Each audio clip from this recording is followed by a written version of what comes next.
pilots, another interview coming from the great country of the United States of America. Why do I say that? Probably because I'm from there. That's part of it, but also because they are one of the leaders of aviation. The United States is a leader in many things, but aviation, the birthplace of aviation, when we can talk about the Wright brothers and Amelia Earhart and all these amazing aviators for ages and ages and ages, because I myself would love to be a pilot one day, and I thought one of the best ways to end this would be not only to talk about Fix 2024, Fix 2025 in the future, because they have a lot of mobility segments in here. Let's go specific and talk about something that's very interesting to me as well, which is the airspace industry. And we have Dronelife, Miriam, here to help us talk about her experience here as well as what she knows about the field. Thank you so much for joining.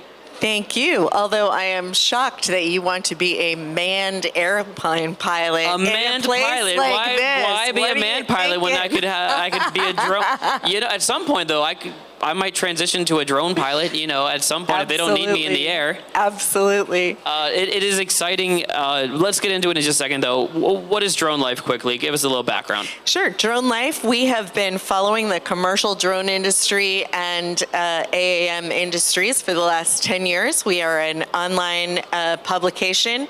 We are an international publication. At this point, we have about 2 million readers. We are English language. About half of that is based in the U.S. and half of it internationally. So, you know, we got started 10 years ago when drones commercially in the U.S. was not legal at the time, and we have just seen tremendous change over the last 10 years. Absolutely. I mean, I was just thinking about it with my friends, you know, the other day. It's like, remember when movies needed a helicopter to shoot a scene? Exactly. And you don't need that anymore. You don't need a whole crew up there. You just need an amazing drone. We're so used to the drone shot now over the cliff. It is something that has really taken off, and a lot of it has to do with, well, let's put it this way. You know a little more about it than I do. Talk about, let's just go into drones first. Talk about your experience in the United States and your understanding of the Korean market. You know, what is the differences? You know, what has allowed drones to flourish in one and not the other, or vice versa? Sure. Well, I think that Korea has a lot to offer the drone industry. In the United States, we of course have the busiest airspace in the world, so very complicated, and that has caused our regulators to be really hesitant in allowing commercial drone use at scale and AM. So that has moved slowly. We are getting there, but it's moved slowly.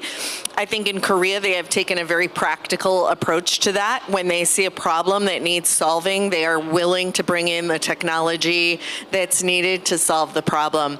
Additionally, of course, Korea is worldwide recognized for precision manufacturing and engineering. So you make some of the best cars in the world. You make all kinds of things here in Korea. That manufacturing base is a serious advantage. And so that has really helped to drive, I think, a lot of the ecosystem here, and is why it's so valuable to the global ecosystem. Well, let's weave a little story then. You also, before we started, talked about kind of the idea how one industry can really propel another industry and vice versa, and that may be one of Korea's advantages as well. And part of what we're doing here at Fix is seeing all those industries converge. Can you expand on that a little bit? Yeah, I think one of the things that I found most interesting about the Fix 2024 show is that it's bringing multiple fields together in the same space to collaborate. And that makes so much sense, because what we see is an expansion of the drone industry as AI gets more powerful and enables more complex operations. You've got better obstacle avoidance now. You've got better target identification now. You can create digital twins and apply AI-powered analytics to those digital twins. That's making that drone application much more valuable to the end consumer. So bringing those ecosystems together makes so much sense, and it's really the way that it's driving all of the industries. Well, it's certainly, especially in the drone field, it's getting rid of a lot of pilot jobs, I understand. But the good thing about that is a lot of jobs that aren't safe necessarily. In the United States, there are pipeline pilots that fly too close to the ground, and if you have a drone, you actually take away some of that danger element as well. So in the drone industry, we call it the 3Ds, dark, dirty, and dangerous. When you have a situation where you really don't want to put a human being in harm's way, whether that is rappelling up to the top of a telecom tower to look at what's up there or flying along a pipeline, you're much better off to put an uncrewed vehicle there.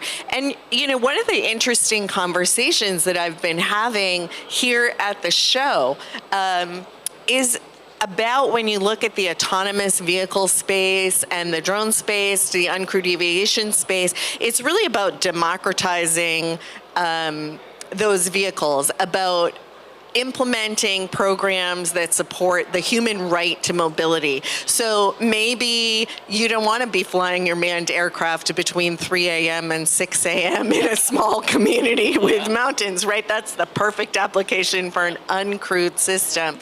And yeah, I think that there is certainly tons of spaces where you really don't want a manned aircraft in the air. Yeah. I think a lot of people do, a lot of regular people, when they think of like these unmanned taxis, there's a lot of fear, and they forget an entire industry on the outside of that. That is just one, that is the thing that's supposed to just draw your eyes in. And then you realize in Korea, and I'm sure in California at this point, but in Korea, they're really big on drones for, you know, mountain fire prevention. And that's got to be a big part of it too. Absolutely, and that is an international trend. We see drones for disaster response, drones for first responders, absolutely a critical tool for fire prevention and fire response. For example, if you want to say, you know, you can't fly manned aircraft through smoke. It is not safe for the pilot, not safe for the aircraft, but you can fly a drone through, and you can be identifying the hot spots and keeping the ground crews informed. Yeah, absolutely. Let's shift gears just for a moment and talk about your role as a media person here in Korea. A couple of things. First of all, we were participants in a couple of award programs. One was the Fixed Innovation Awards, and the other was the Global Media Awards. Can you tell me a little bit about how those events went? So both of those were really exciting and fun and made the show much more meaningful as a media person. You know, normally you're sort of walking around and doing your own interviews with people. That's always great, always fun. But to be a real participant in the game was really great, and to have the opportunity to see first the innovation awards. That is out of a lot of those companies were out of my field, so I found it absolutely fascinating to see those.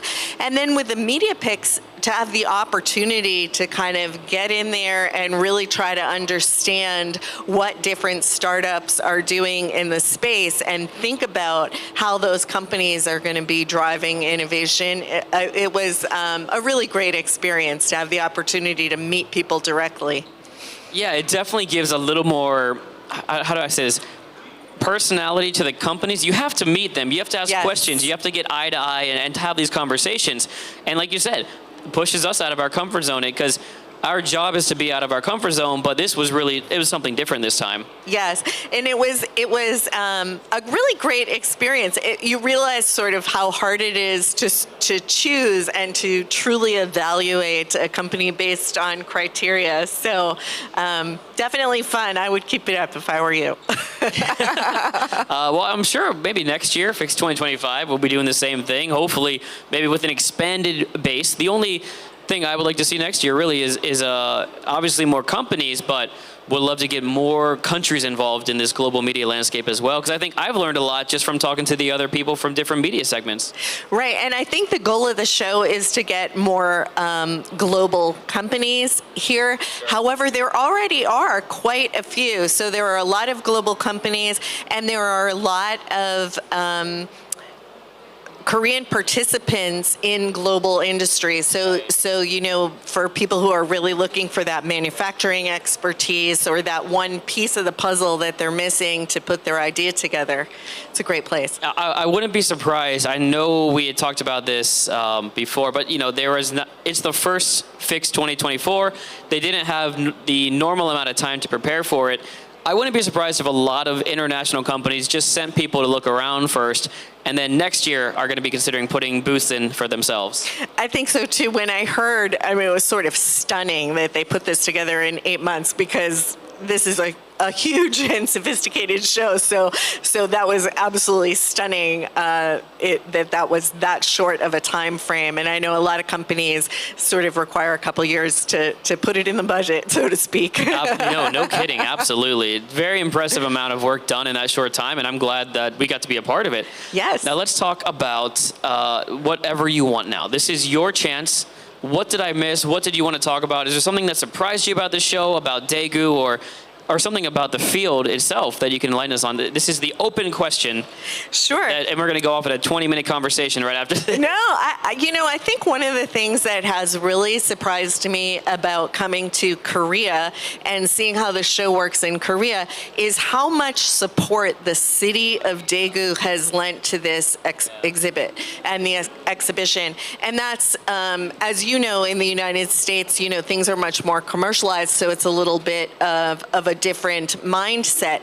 But to see that and see how Daegu is really all in, that they've included their educational institutions, they are building the new airport, which should be ready in 2030. That will expand international access directly to Daegu. I mean, it's not that hard to get here from Seoul, but I mean, I would actually love it. I would prefer that myself.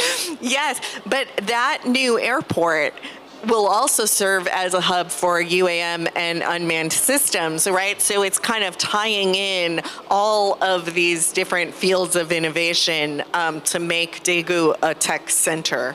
So it is fascinating. I got to study in Korea and do a little bit of learning about the country and all of it. And I really think, based on even what you just said, we are seeing a seismic shift, an incredible shift in how Korea is going to look in 20 years. Because having been originally Seoul-centric and, most industries in Seoul, you start to see, like you said, the fruits of the government's labor saying, no, we want to have a more balanced approach. And now you've got not just Busan, but Incheon and Daegu and Daejeon and all these other incredible cities that are really building up what their strengths are. And so hopefully with the airport and the drone presence in the airport as well. Yep. And the UAM, I can't emphasize that enough, because it's so stunning to me how much support there is for the unmanned, industry, the people drones, transportation drones here in this country, where they have the simulators available so that the communities can kind of see what those are going to look like, see how that's going to work, and get ready for that next step in transportation. Yeah, that's certainly going to make being here at not just the conference, but in Korea, really interesting over the next 5 to 10 years. And I hope that both you and I are able to kind of see that change, be a part of the history as we watch it unfold. You know the meme, right? Korea really is living in 2050. As an American, man, I feel that. I'll tell you every time I go back. Miriam, thank you so much for talking with us. I really appreciate it. Dronelife, everyone, find out more information about commercial drone industry and, of course, what they've learned at the show as well. Thank you for having me. Thank you. And that'll wrap it up. We're going to come back in just a bit, but thank you for joining us for another amazing interview with Dronelife, as we got to see a little bit about not just the drone industry, but what they have learned about Fix 2024. I'm Alex Sigger, Saving News, and I'll see you in just a bit.